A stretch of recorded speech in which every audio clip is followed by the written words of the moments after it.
Siti Fatmala selaku host yang akan memandu podcast kita pada hari ini. Tentunya saya tidak sendirian. Di sini saya bersama dua rekan diskusi saya. Silakan. Saya Safira Fitria Putri dan saya Prasasti Dwi Putri.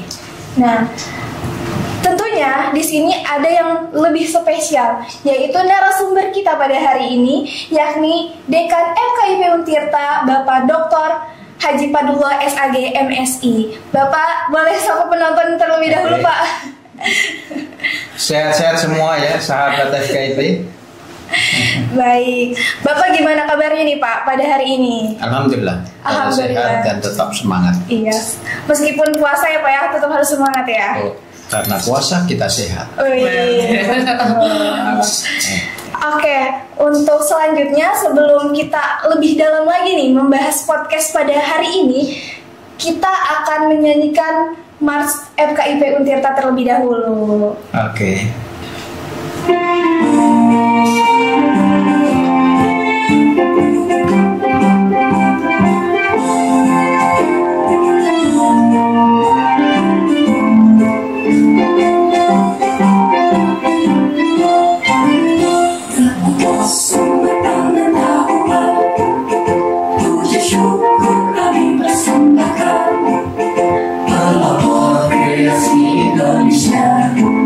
Sarjana berwatak guru dunia, jujur adil berkarya ilmiah, wibawa amanah pribadinya, religius tak beragama, akuntabel terhadap bangsanya.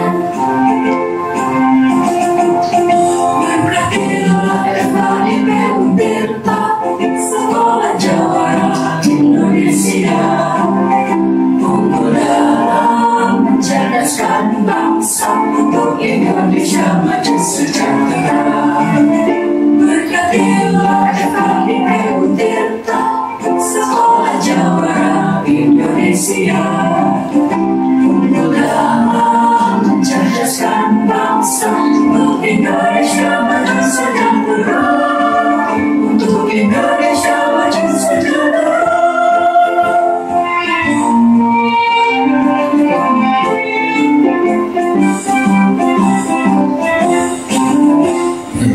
Sumber pengetahuan, puji syukur kami persembahkan, pelopor kreasi Indonesia, sarjana berwatak guru dunia, jujur adil berkarya ilmiah, wibawa amanah pribadinya, religius taat beragama, akuntabel terhadap bangsanya. Berkatilah FKIP Untirta, sekolah jawara Indonesia, unggul dalam mencerdaskan bangsa untuk Indonesia maju sejahtera. Berkatilah FKIP Untirta, sekolah jawara Indonesia, unggul dalam mencerdaskan bangsa untuk Indonesia maju sejahtera, untuk Indonesia maju sejahtera. Ya, sudah ya. Selanjutnya tadi kan sudah perkenalan ya. Terus juga kita sudah menyanyikan Mars FKIP Untirta. Selanjutnya kita ingin ya membahas lebih dalam lagi mengenai tema pada podcast hari ini, yaitu bumi harta karun kita. Nampaknya dari tema hari ini tuh sangat seru sekali ya, karena ada harta-hartanya gitu Pak. Segala sesuatu yang berhubungan harta tuh kayaknya menarik gitu. Ya. Jadi semenjak saya membaca judulnya gitu ya, bumi harta karun kita, saya tuh penasaran gitu tuh, kenapa sih Pak bumi itu disebut harta karun kita gitu? Iya, jadi kenapa bumi disebut dengan harta karun? Iya. Karena bumi adalah tempat tinggal kita. Iya. Bumi diciptakan oleh Allah, Tuhan yang Maha Kuasa, untuk memenuhi segala kebutuhan kita. Kita lahir di bumi ya kan? Iya. Diciptakan oleh Allah dari tanah, saripati tanah, dan kita memang diciptakan untuk menjadi khalifatullah fil ard, untuk menjadi pemimpin yang tugasnya adalah mengelola bumi untuk kesejahteraan semua. Dan bumi itu tidak ada tokonya sebenarnya, iya kan? Iya. Bumi ini kekayaannya melimpah. Iya. Bukan hanya apa yang di atas permukaan bumi, Iya. tapi juga apa yang ada di isi perut bumi. Di dalamnya, Jadi ya. karena itu bumi kita sebut sebagai Harta harta karun, dan tugas kita adalah menjaga, merawat harta karun itu agar tidak rusak. Nah, kalau bumi rusak, sawah-sawah itu gersang, lautan habis airnya, ya kan? Iya. Apa yang terjadi pada diri kita? Ya, kita pasti akan mengalami kesulitan hidup. Iya. Iya kan? Benar, Nah, benar. itulah makanya bumi kita sebut sebagai Harta harta karun. karun. Iya. Ya, selanjutnya nih dari teman-teman diskusi kita pada hari ini, ada nggak nih yang mau ditanyain seputar bumi harta karun kita? Baik, jadi saya mau, mungkin sobat-sobat Jawara yang di rumah belum pada tahu nih Pak, Ya. apa saja sih kekayaan sumber daya alam yang melimpah khususnya di Banten? Oh ya, Banten itu provinsi yang tidak terlalu luas sebenarnya, tapi ya kan Banten itu memiliki pantai yang panjang, Betul. ya kan? Ya. Karena bentuknya itu melingkar gitu loh, ya kan, dari Tanjung Kait Iya. di Tangerang Iya. terus muter kan Ah. sampai ke Tanjung Lesung. Iya. Nah, ya gitu. Jadi pantai kita ini sangat luas, dan pantai ini terus ke laut itu nggak ada batas. Ya, kita ada Laut Jawa, kita ada Teluk Banten, kita ada Selat Sunda, kita ada Samudra Indonesia. Nah, Banten memiliki visi kepelabuhanan. Nah, pelabuhan-pelabuhan itulah yang kemudian menjadi tambatan bagi warga masyarakat Banten untuk mendapatkan kekayaan yang melimpah. Di pelabuhan-pelabuhan itu perahu-perahu bertambat di situ, dan kalau nelayan pergi melaut, ada batas-batasnya nggak laut itu? Nggak ada. Jadi dia bisa mencari ikan, mutiara dan macam-macam kekayaan laut itu. Itu sangat bebas. Itu beda kalau di sawah. Nah, itu sawah itu ada batasnya. Iya. Dan ada pemiliknya itu. Iya, benar. Ini punya saya, ada sertifikatnya. Tapi nelayan ketika dia tarik itu namanya layar, ya kan, lalu berlayar ke lautan lepas, maka itu tak berbatas. Tapi kemanapun pergi, baliknya kemana lagi? Ke pelabuhan lagi. Ya, seluruh hasil kekayaan ada di situ. Oleh karena itu, kekayaan terbesar Indonesia sebagai negara kepulauan ya laut, ya kan? Banten juga begitu. Kekayaan terbesar Banten ini adalah kepelabuhanannya. Iya. Nah, karena itu semua orang sangat terpikat dengan Banten. Dulu Belanda datang ke Indonesia, dan kali pertama datang adalah ke Banten. Nah, apa yang mereka pikirkan? Menguasai pelabuhan. Kenapa? Karena pelabuhan adalah pusat perdagangan, bandar. Nah, situ jadi tugas bersama kita adalah merawat Banten kita, merawat Indonesia kita dengan mengembangkan visi kepelabuhanan, dengan membangun kembali peradaban muara yang mempertemukan sungai ya kan? Iya. Yang membawa hasil kekayaan hutan kita, kebun kita, hasil pertanian kita ketemu dengan laut.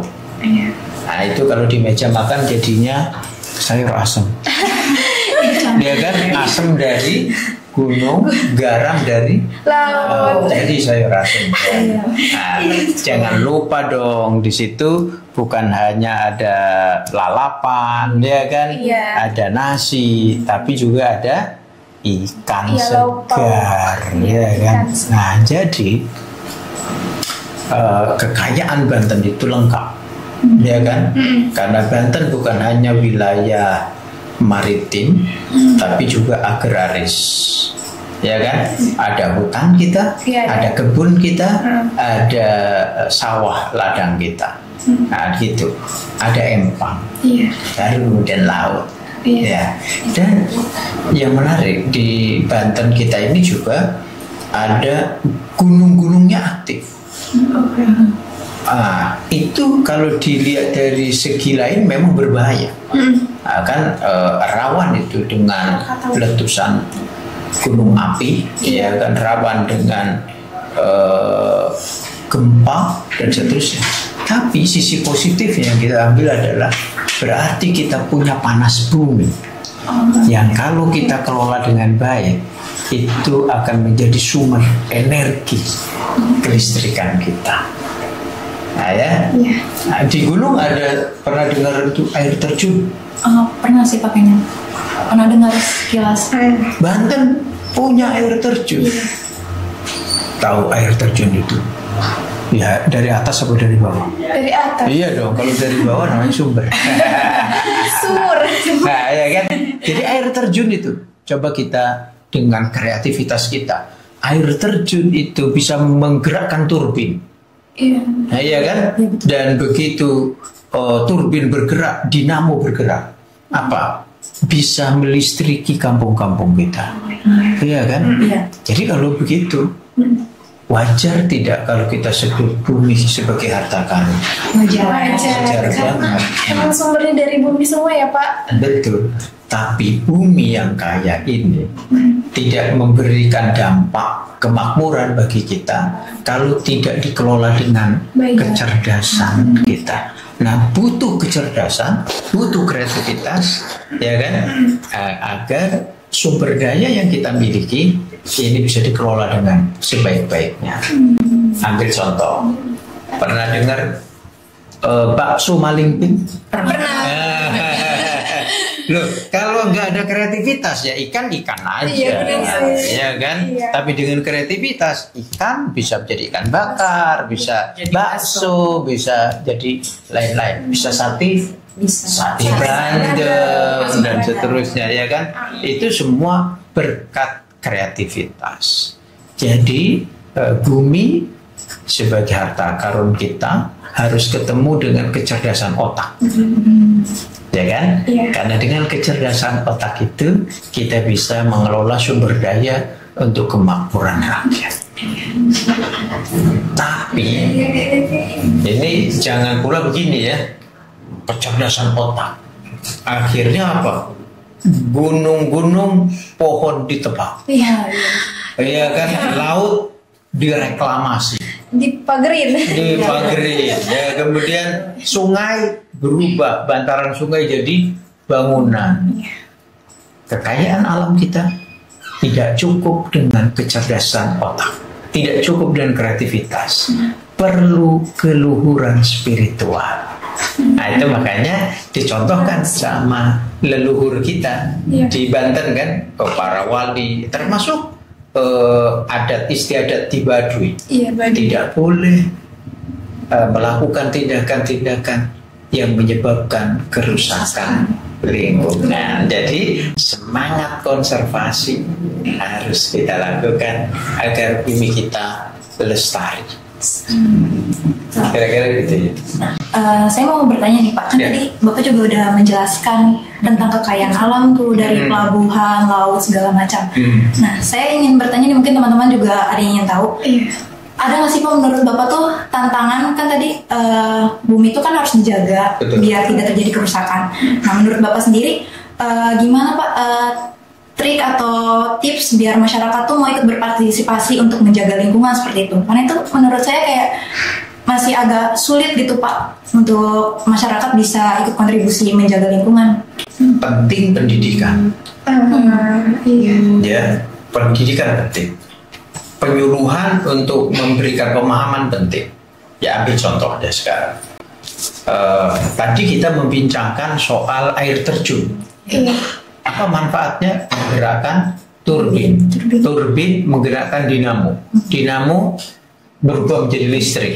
Apa akibatnya? Rumah rakyat terang.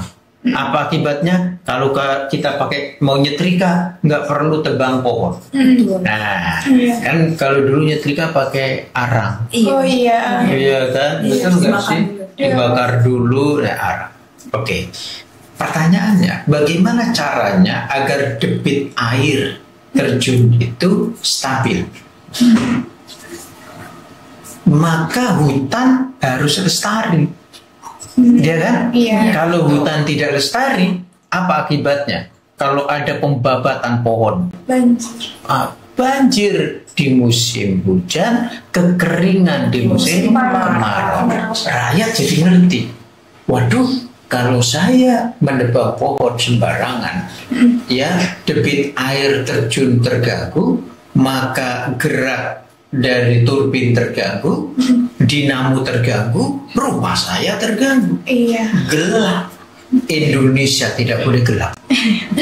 Iya betul. Betul? Betul. Nah, Indonesia harus terang. Terang. Dan itu hanya dimungkinkan kalau rakyat terdidik, rakyat memiliki pemahaman yang tepat untuk mengurus alam. Ya, ini alam ciptaan Tuhan yang diperuntukkan untuk kita. Nah, itu jadi itu tantangan. Sama, kita juga orang pesisir. Boleh tidak industri-industri yang ada di sekitar pesisir itu buang limbah sembarangan? Tidak. Nggak boleh. Tapi kita melakukan pengawasan itu atau tidak? Nah, kita harus melakukan pengawasan. Ya. Rakyat berkontribusi untuk melakukan pengawasan. Kenapa? Karena ini kita ada hujan, ya kan biasanya kalau ada hujan, itu ikan belanak. Tahu ikan belanak kan? Ikan yang khusus tuh kalau hujan tuh pada muncul ikan belanak. Sekarang ikan belanak itu hilang. Iya kan? Kenapa? Karena di pesisir kita sudah tercemar. Air laut di pinggir-pinggir sudah tercemar. Berarti rakyat dirugikan, masyarakat dirugikan. Nah, masyarakat harus melakukan pengawasan. Kalau tidak pengen rugi, itu. Nah, itu bentuk-bentuk kontribusi kita. Sekarang, waduh, kita ada banjir. Iya, kita turut sedih ya. Ada saudara-saudara kita di Tangerang Raya itu ya kebanjiran. Nah, sekarang apa yang menyebabkan banjir? Karena kurangnya kesadaran daripada masyarakat itu sendiri sih Pak. Buang sampah sembarangan. Nah, kalau kita ingin banjir tahunan itu berhenti, ya kita harus berbuat sesuatu. Enggak cukup kita caci maki. Iya betul. Tidak cukup kita teriak-teriak. Iya, Kita harus berbuat. Apa yang harus kita perbuat? Pastikan di bagian atas tidak ada penebangan pohon. Ya, pastikan penataan ruangnya bagus, tidak habis untuk perumahan dan lain-lain. Nah, dan orang masyarakat jangan buang limbah rumah tangga, buang sampah sembarangan sehingga mengganggu arus air. Nah, kalau itu kita lakukan bersama-sama, siapa yang untung? Masyarakat juga, kita juga sih yang untung. Nah, itulah pentingnya pendidikan dan penyuluhan agar warga paham. Nah, tapi kalau urusan pembangunan di atas di bantaran kali tidak juga melulu warga kan, ada juga kebijakan pemerintah kan. Iya. Ah, Turut andil sih. makanya ada AMDAL, Amdal. analisis masalah dampak lingkungan. Oh. Jadi sebelum membangun harus ada analisis Oh, iya. terlebih dahulu. Ini mengganggu Yang lingkungan atau tidak. Kalau mengganggu jangan diizinkan. Nah, itu deh kan. Nah, di sini.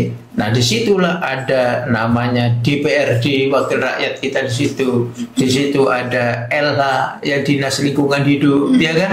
Di situ ada banyak pihak yang terkait.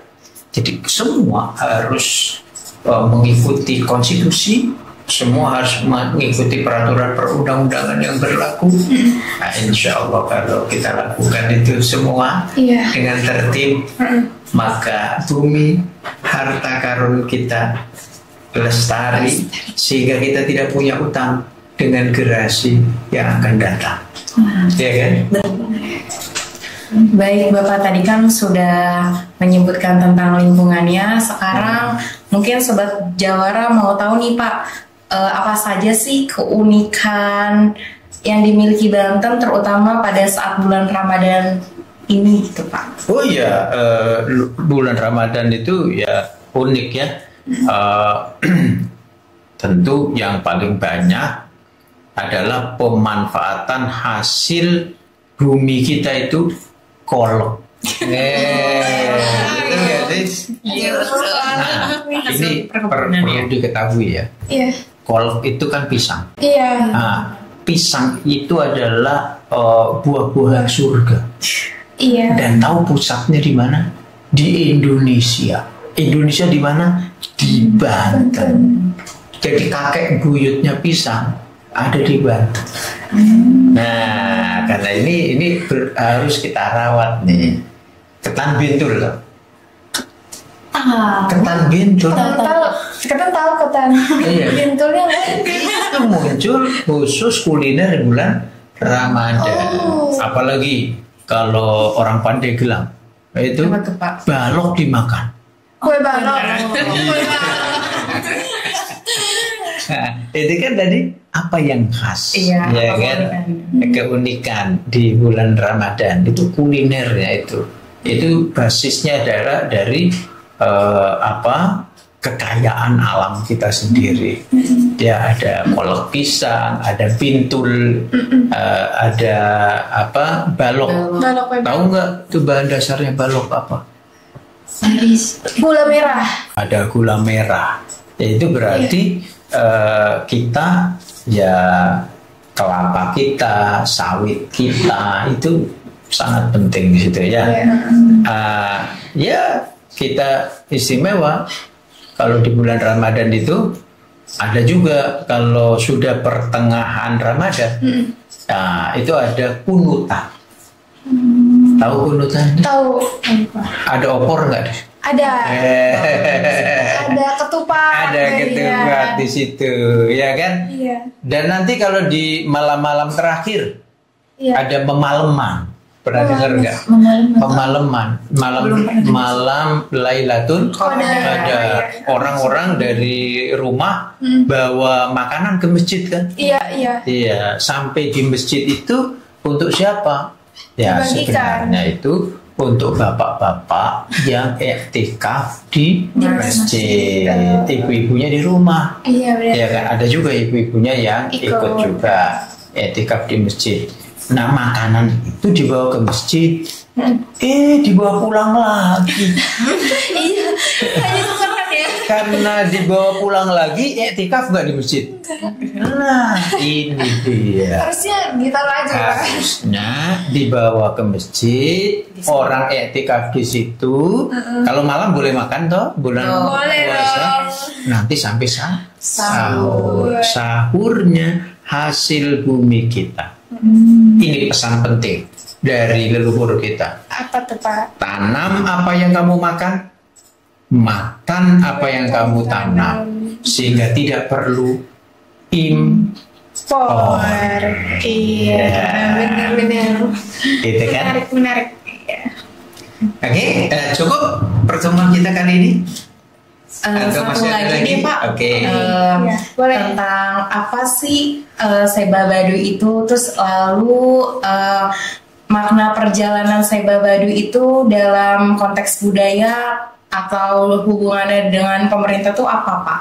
Oke, tahu ya Seba Baduy. Iya. Jadi ini bahwa Banten itu sebelumnya kan Hindu-Buddha, Iya. kemudian datang Islam.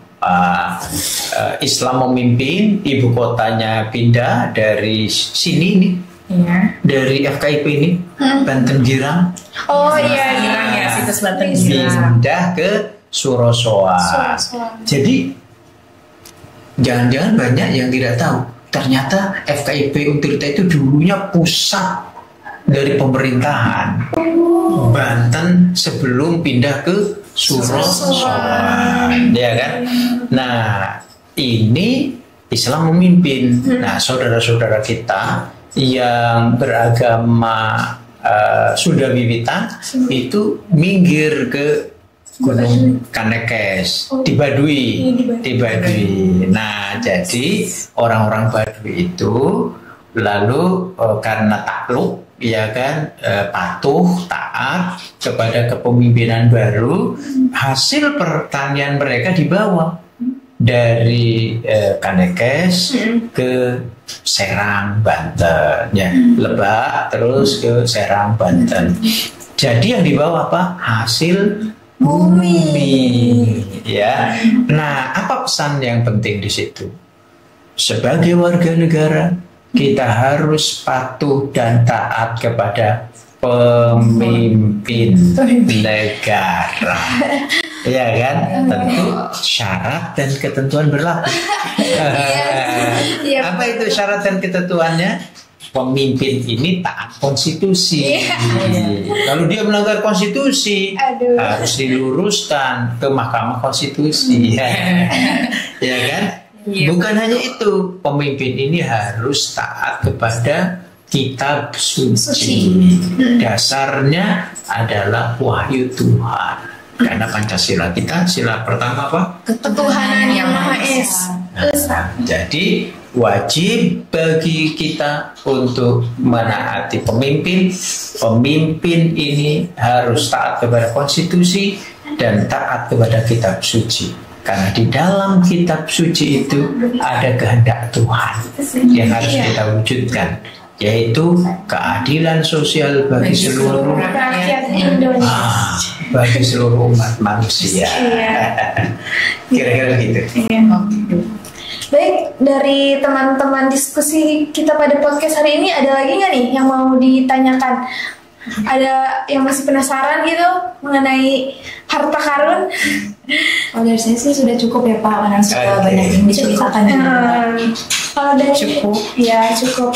Baik Pak, terima kasih banyak. Sekarang kita sudah berada di penghujung podcast pada hari ini. Mungkin ada 1-2 kata patah kata closing statement dari Bapak. Oke, yang pasti Untirta Jawara.